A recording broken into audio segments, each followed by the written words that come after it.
the RX-7 of Graham Gilliland, so the original builder and racer. He's behind the wheel of the number 21 Series 4 RX-7. Very quick little turbo rotary under the bonnet of that bright orange RX-7. He'll start alongside on the front row, alongside an ex-Barry Bray machine. That's driven by Miles Bond. That's a Datsun Stanza. Very quick little Nissan turbo engine under the bonnet, the number 36 car. Oh, the little X-ray Malloy Mini. That's exactly what I was talking about. A little Mini, strip it out, take a few bits and pieces out, and suddenly you had a lightweight car. So, a very good example of an early sports sedan, as Ron was talking about, alongside one of the beasts he was also talking about, Jason Maros, and the ex-Clem Smith Charger V8 powered NASCAR engine under the bonnet. And they're away. So Gilliland leads them through the S's. Mini got swallowed up pretty quickly there, Ron. My word, yes. He's running out a bit half there with the big cars there, but never mind, he's in there having a go. It's the only Mini running this weekend in this category. I'm not sure why, because there's a huge group of Minis that could actually run in this category. We used to run the Mini Super Series with about 3 categories in that. You had the sports sedans, you had some slightly basic sort of cars, and then some standard cars. So good to see him having a run anyway. It's Stephen Rook driving that car. Maros in the Charger number 26 in front of Damien Johnson in the ex-Doug Clark Celica Sports Sedan, 82 model Celica with the RA40 model.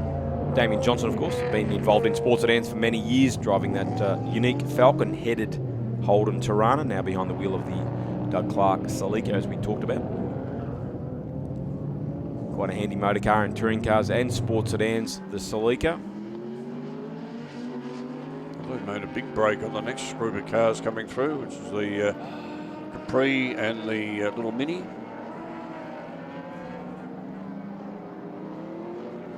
Capri's are a nice little car to drive too, though. Very nicely balanced little motor car, particularly with the little V6 motor in them. Car originally built by Derek Van Zelm, who was another man to really get stuck into sports sedans. Built several beautiful machines over the years. Honda Prelude, of course, very quick. So Van Zelm, certainly one of the foremost constructors of sports sedans in the country. Mark Sully back there in the Hunter, ex-Hunter car.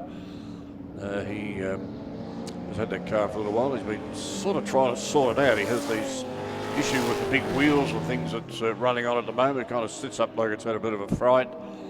But he's keen to get into the sport. He's given us a whole lot of dosh here all about the sports sedans, which we unfortunately just don't seem to have with us at the minute. It's lying in somebody's car, I feel, out the back. Mark Sully in the Tirana, as Ron was talking about. He runs old car radio repairs. He really is a radio nerd, for want of a better description. If you've got a problem with an old car radio, come down to see the ex-Dave Hunter Tirana driver, Mark Sully. Well, he does a very good conversion of old radios to new digital or transistorized type radios. A real boffin. Oh, absolutely. Yeah, makes the old valve sets into transistorized and does all your retro type face shears and things like that for old cars. That Tirana is running a V8 under the bonnet, Holden 308. So a car that, a concept I guess that they're thinking about with the mooted XU2 as a touring car in 1972, putting a V8 under the bonnet of the Tirana, but that all got killed off with the supercar scare. The scandal over the Australian factories trying to build these rocket ships for the road, as they were called in the press. A bit of a sensationalist scare, and that put an end to, briefly, the V8 Tirana. Of course, a couple of years it all meant nothing because the LH came out with a 308 from the factory and all that was forgotten. Mark having a look on the inside of car 86, which is Craig in the Capri. Meanwhile, our leading cars, we call them leading, I suppose, because technically not a race. But the quick cars, Bond and Morris and Gland up there, Johnson. Miles Bond in the ex-Barry Bray Nissan Datsun Stanza. He's our fastest man so far, 132.06. Jason Maros, the next fastest man on the circuit in the ex-Clem Smith Charger, a 133.4. Very pretty shape. The fastback Stanza, a model, don't believe was sold in Australia. The 2-door. The 4-door certainly was. Yeah, plenty of 4-doors around. Very handy rally car back in the day, the 4-door Stanza. Driven by Gravel Warriors, Jeff Portman, etc., those sort of champions of the forest. Made a very quick sport sedan with Barry Bray building that machine. There's 3 Barry Bray machines here this weekend. The little A30 and also the Gazelle as well. And here we have a Humpy Holden. 48-215. On screen, that's Mark Abella. Well, he must be still running a Holden engine. It's 3.3 litre, so it's a 6-cylinder. And very nicely presented car too. The FXs, incorrectly called, never officially called the FXs, were they? No. Not sure who labelled them. The 48-215 was the factory term for the very first Holden. FX got labelled on there somewhere along the line. It's a beautiful example of an early sports sedan, as Ron was talking about. Minis very popular, and also early modelled Holdens, turning them into sports sedans. On screen, the HB Tirana of Corrie. The first model Tirana, preceding the LC. Very similar to the English Vauxhall Viva. As I called it yesterday. Yeah, it's very similar. In fact, Ashby's Electrical, I seem to remember, came from Morwell, down that way somewhere. Cole Ashby, I think, was the original owner. It's a Gippsland Car Club across the front. And he drove some pretty quick old Holdens in the day, from memory. Holden did try and make the HB a bit more appealing with a collaboration with the great Jack Brabham. Oh, yes. It was the Brabham Tirana, but never went anywhere near the success that the later GTRs and XU1s had. But nevertheless, a toe in the water for Holden in the performance car stakes with that Brabham Tirana HB. Probably, not to everyone's liking, I guess, but quite a desirable car to have these days. Would be these days, yeah. Had a Brabham badge on it. Certainly. Speaking of early Holdens, Rod Woods in the number 91 FJ, the red machine that originally started as a touring car, like so many sports sedans, I guess, in those days. Started out as a touring car and then was built up into a sports sedan in the late 60s, early 70s. It's just in front of that beautifully turned out Peter Brock A30 replica. It's fantastic that they got to build it up quite a little while before Peter passed away, but I remember him demonstrating it at Bathurst and those sort of places. Graham Balto is at the wheel of that number 179 Brock replica in front of the man himself, Barry Bray, in his car, the Nissan Gazelle that he raced back in the 80s.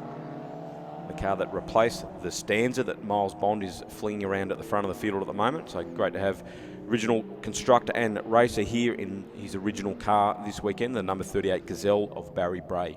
Actually, if you look back on YouTube, somewhere there's a terrific footage at Bathurst with Brock taking Murray Walker for a run around the Bathurst circuit in the A30. Really? I haven't seen that. Oh yes, it's quite spectacular, and Murray in his typical way does a commentary all the way around. So, oh, of course.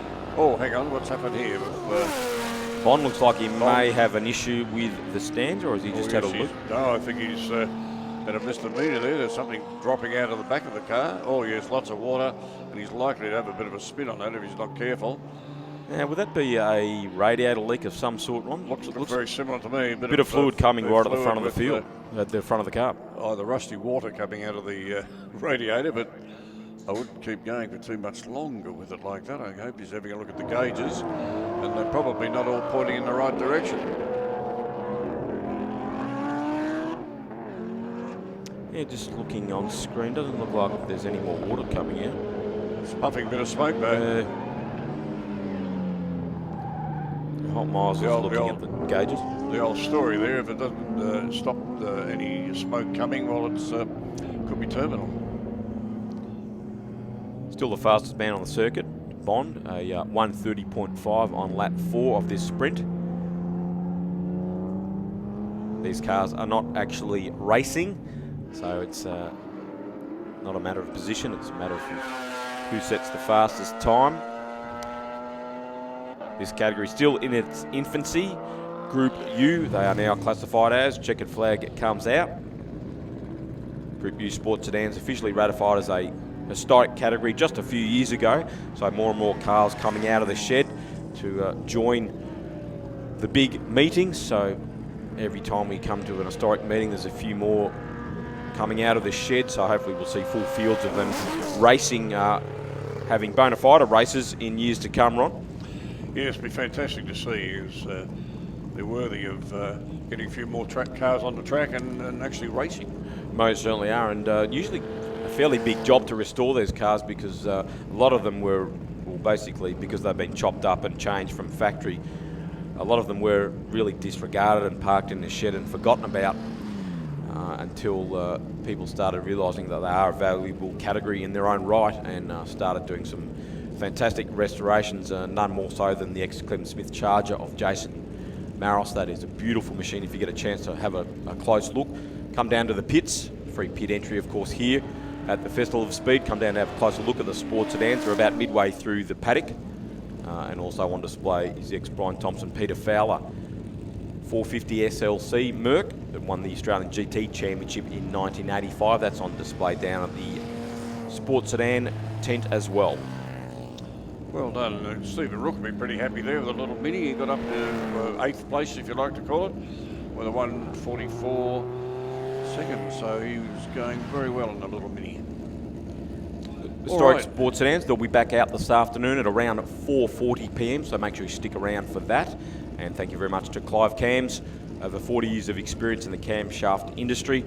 Plenty of cars here this weekend have a Clive Cam in them. And thanks very much to their support for Group U Historic Sports Sedans. Thanks very much, Darren, and we'll see you back a little later, around 4:40, I think is the next event. I think you've got some cars at 3 o'clock as well for CNA. So thanks to Darren for coming up on board. He goes down back into the pits with his pencil and notebook and gets a lot of information for helping out with the commentary. We've got the big 50k Group N Touring Car Cup coming up as well at 1:15 this afternoon. 17 laps, so that'll be very interesting for the historic touring car guys. So I'll have to go down to the paddock now and write down some more lies that no doubt I'll get told by various drivers and crew. I'm sure they've got a couple of fibs to tell you. Usually do. Anyone involved in motor racing is pretty good at telling a story. Hold your hand out with the palm and you'll be right, mate. They'll put a couple of dollars in your pocket to give a good word. All right, well, thanks very much for that event, coming on board with the Historic Sports Sedans. Now we've got the regularity invited cars coming up for a 15-minute run around the circuit. So we'll just wait till that comes along. Probably might get Phil Memory on board for that particular one. A little bit after that at 12:50, we've got the Shannon Show and Shine cars. They have a few laps of the circuit as well. And we'll just take a little break now for a short break. Bye for now. We've always had a few cars. They're all special. The T-Bird. Oh, that's mine. The Combi for when we want to get away. The XR8. It's going to be a classic. They're all insured with Shannon's, We've also got Shannon's Home and Contents cover. which helps protect our automotive collectibles, tools and memorabilia in the home and garage.